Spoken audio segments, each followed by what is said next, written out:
السلام عليكم ورحمة الله وبركاته. الله يسعد أوقاتكم، إن شاء الله كل أياماتكم سعادة وهنا وبركة. وصفتنا اليوم وصفة كتير مميزة، وصفة المدلوقة، وصفة من التراث السوري. إن شاء الله بإذن الله رح أقدم لكم إياها بطريقة كتير سهلة ومميزة، في عليها بعض الملاحظات رح نوضحها نحن وياكم سوا. خلونا نروح للمقادير.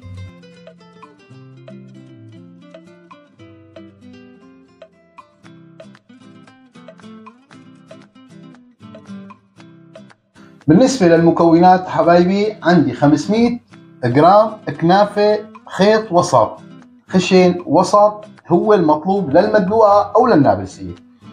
لما بيكون الخيط ناعم له وصفة لحالة، يعني نحن بنشتغله للمبرومة، للبلورية، للخشنة، يعني هالأمور. ال 500 جرام كنافة بدهم 150 جرام سمنة حيواني، حصرا حيواني، نباتي بيشتغل بس أطيب بالحيواني. وعندي قطر اخواتي حسب حاجتهم، نشوفهم شو بياخذوا قطر، نحن عنا قطر. وعندي تقريبا بدي اخذ من هدول السكرات معلقتين كبار سكر ناعم، سكر خشن ما بيشتغل. ولكل اهل يعني الشباب اللي عم يشتغلوا، انا لاحظت انه عم يحطوا سكر خشن ما بيشتغل، لانه درجة الحرارة اللي بدنا نهبل عليها ما بتوصل لحبة السكر تذوبها، فلازم نستعمل سكر ناعم مشان ما يسرس تحت الاسنان. هذا موضوع، اي ملاحظه من الملاحظات. وبالاضافه عندي فستق حلبي للزينه. وعندي قشطه سحب شرحات، قشطه سحب نحن بنقول لها قشطه سحب اخواتي. وفي عندي انا قشطانيه، يعني انا دورت على قشطانيه مشان اقدم لكم اياها مثل ما نحن بناكلها بالميدان، بالجزماتيه، بباب سريجه، بكل المناطق السوريه بناكلها. انا جايب قشطه كريمي. هلا حبايبي رح نروح للفقره اللي بعدها. هلا الفقره اللي بدنا نحضر فيها الوصفه. هدول السمنات كلياتهم هدول بدنا نكتهم هون، شايفين حبايبي؟ وبدنا نخلطهم كلياتهم مع بعضهم ونفرمهم على الماكينه. انا منشان ما اخركم بالفيديو مجهز، شايفين حبايبي؟ انا مجهز جاهز ودغري مباشرة بدنا نهبلها بمعينكم. هلا هيك اخواتي بنشغل تحت النار على الهدى، على نار هادية، وبنهبلهم بنضل نهبلهم لحتى ايدنا ما تعود تتحملهم. عرفتوا اخواتي؟ بنحركهم بالمشاحيف، عرفتوا كيف اخواتي؟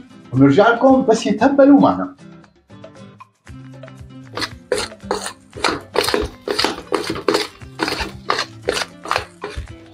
شايفين حبايبي؟ هلا هيك لحتى ايدي ما تحسن، يعني امسكها بايدي ما تتحملها ايدي، بننزلها او بنحط لها اول شيء سكراتها، وبعدين بننزلها بنريحها شوي وبننزل لها اطرافها وبنحركها لتاخذ كل الاطراف.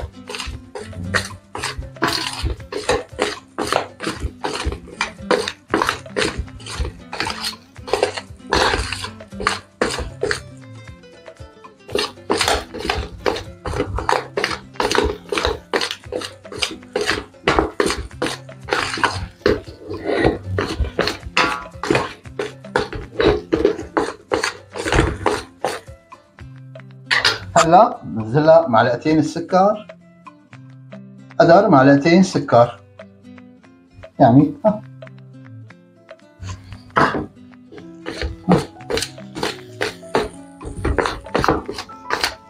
هاي ريحة السمنة الحيواني تاخذ لهي.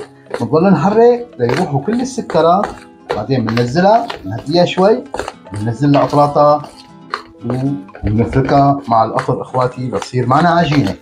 والله يرحم معلمينا قالوا كلمة، الايد اللي بتفرك كنافة ما بتختير، ونحن الحمد لله يبدو انه ختيرنا مع انه فركنا كنافة كثير. بنضل نحرك ليروحوا كل السكرات، وبنلاقيكم ان شاء الله باذن الله في المرحلة اللي بعدها.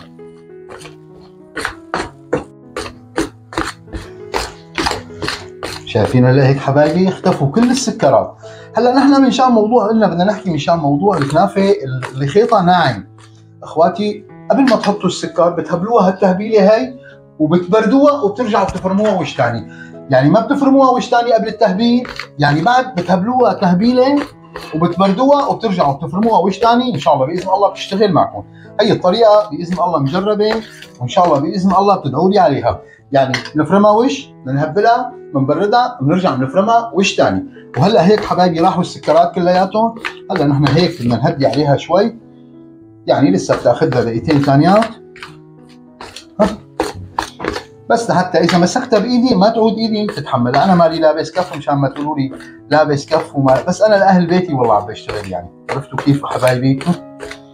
هلا هيك انا شايفها حاجتها، رح ننزلها ونطفي الغاز ونلاقيكم بالمرحله اللي بعدها لما بدنا نصقيها بالاطراف. وهلا حبايبنا بعد ما هبلناها فتره 7 دقائق ل10 دقائق، اول ما بيطلع منها البخار وببلش ايدنا ما تتحملها بننزلها بنقول حاجتك وبننزل لها. هلا اخواتي الاطرات يعني بنعطيها قطر منيح وبنبلش نشكل العجينه تبع المدلوقه. شايفين حبايبي؟ قد ما بدها قطر وقد ما حطيتوا لها قطر بتشرب، لا تخافوا. قد ما حطيتوا لها قطر بتشرب، لانه نحن ما حطينا سكر، حطينا مسكر بس مشان ناخذ ما نستفيد من خواص السكر الناعم. شايفين؟ بلشت تصير معنا عجينه.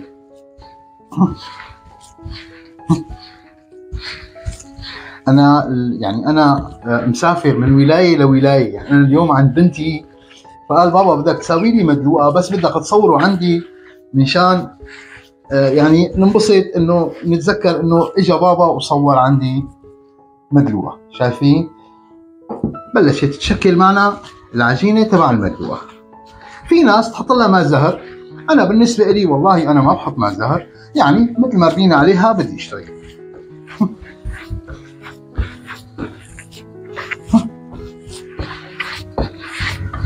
طبعا اخواتي ملاحظه ثانيه، ما بننزل عليها القشطه وهي سخنه، بنستناها لتبرد. انتبهوا لهالموضوع، يعني دغري بتحمض معكم القشطه. شايفين؟ هيك بدها تطلع معنا. هلا رح نضل عم نشكلها نعجنها تتشكل معنا، وان شاء الله باذن الله كمان انا رح فرجيكم شكلكم شكلين، يعني ساوي لكم فناجين مدلوقه ومدلوقه ممدوده باذن الله. شغله ان شاء الله باذن الله بتعجبكم. لسه انا شايفها بتاخذ شويه قطر ثانيات. بالنسبه للقطر خلوا عينكم ميزانكم، يعني خلوا عينكم ميزانكم. وبالنسبه لعيار القطر كاستين سكر كاسه ونص مي، كاستين سكر كاسه ونص مي. عرفتوا شلون اخواتي؟ وهلا بتا ما انبردت بترجع بتشد، بس تبرد بترجع بتشد معنا. يا سلام، ريحه السمنه الحلوب والعربي طلعوا مع بعضهم. يا سلام. وهلا ان شاء الله باذن الله رح لاقيكم بالمرحله اللي بعدها.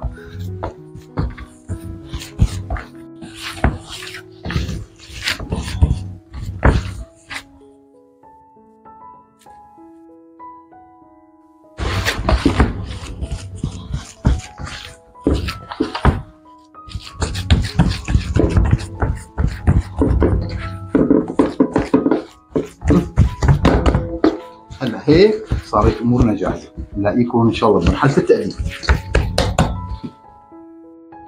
وهلا حبايبنا بعد ما بردت العجينه بديناها بصحن واستنيناها لبردت. طبعا حطينا عليها القشطه وسوينا لكم 4-5 فناجين مثل ما لكم شايفين كنافه. هي بس للمدللين نحن بنساويها، يعني بس يجي لعندي على المطعم واحد مدلل شوي بسوي له فناجين مدلوقه. هلا بدنا نحط لها القشطه النيه. اخواتي هي القشطه النيه قشطه يعني انا هي خطره كثير، لانه هي بتطلع هي على البارد. يعني نحن المعامل بتحضرها على البارد، فانا ما بنصح بتناولها بشكل كبير، لانه هذا لمجانس يعني خطره شوي، يعني انا ما بنصح فيها، بس ولكن مع المدلوقه طيبه. هلا نحن بدنا مثل ما لكم شايفين هيك، شايفين المدلوقه ما بتطيب غير بالقشطه النيه، يعني او قشطه كريميه، او بيقولوا لها قشطه مليحانيه. شايفين حبايبي؟ وهلا هدول كمان هيك بنعطيهم، والله يهني اللي بده ياكلهم. يا سلام، هذا منظر بياخذ العقل. وهي شوي ثانيات هو وبنحط هون ومنزينها بالفستق الحلبي، ومنقول لكم ان شاء الله الف الف الف الف الف صحه وهنا. هي كنافه الدمشقيه يلي على اصولها حبايبي، شايفين؟ وهلا هون كمان بنحط لهم هيك شوي لهذا للمدللين. بنتي وصهري الله يخلي لكم وابن بنتي، انا والله اليوم ضيف عندهم وقال بابا جاي على بالنا لك المدلوقه. وهي المدلوقه صارت جاهزه مثل ما لكم شايفين حبايبنا، صارت وصفتنا جاهزه. هلا نحن بدنا نحط، ندوق بمعيدكم، ندوق من هون ولا من هون؟ والله ما بعرف، شو رايكم ندوق من هون ولا من هون؟ من هون ولا من هون؟ رح ندوق وحده من هون. ها هيك رح ندوق وحده من هون، ناخذها هيك. يا سلام، ها نحطها هيك، بسم الله، الله الله، ها يا سلام. يعني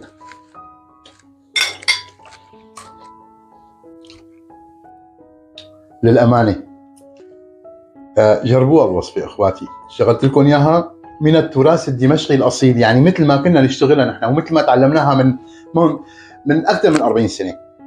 ان شاء الله ربي بيسعد قلبكم وبيوفقكم، وكل عام وانتم بخير، كل سنه وانتم سالمين، والله يديم المحبه. وبنقول لكم اذا عجبكم الفيديو لا تنسونا من دعمكم، تابعوني يا جماعه وانشروا الفيديو، خلي يصل لاكبر عدد ممكن، وان شاء الله ربي بيسعد قلبكم. السلام عليكم ورحمه الله وبركاته.